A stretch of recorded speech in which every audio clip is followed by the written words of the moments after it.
All right, now I got some, what's the sample size? I'm sure margin error is no more than, but for a means problem this time. All right, so first of all, again, margin of error. We got statistic plus or minus the critical value times the standard error. The margin of error is only what's behind the plus and minus, not the plus and minus and not the statistic.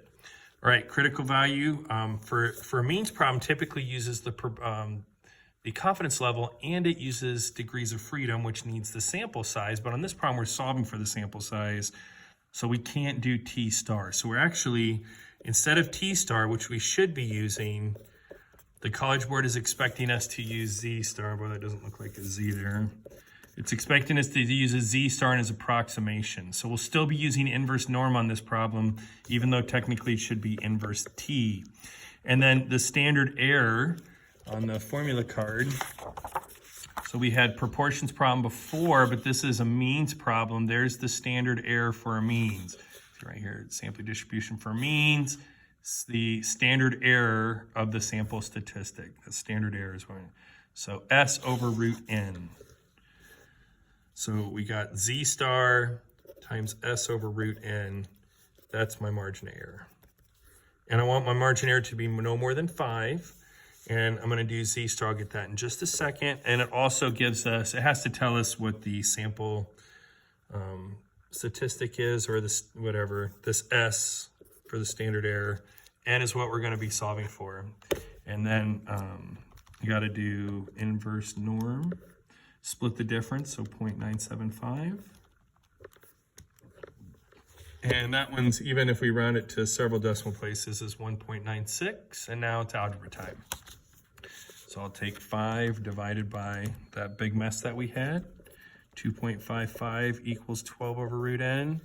Then I do the switcheroo, but that root goes with the N. Don't skip that. So then 12 divided by that previous answer. And then I have to square. And N equals 22.126. Got to round that one up. Got to get a sample size of at least 23 for that problem right there. Okay, and then the next one says 90%.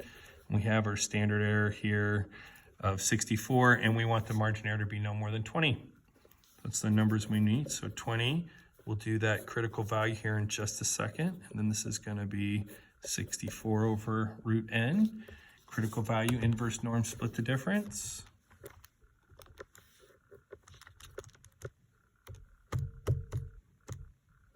And we get 1.645. And I can use that whole decimal. And I'm going to do that by doing 20 divided by answer.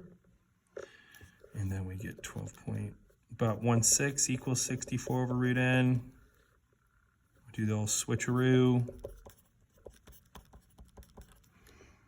And then we square both sides. So I'm going to do 64 divided by that ugly mess from the previous problem. And then you just square that, and you get 27.7 or 28. So that's how you find the sample size, or the smallest sample size that will ensure a population, that the margin of error is no more than a particular value.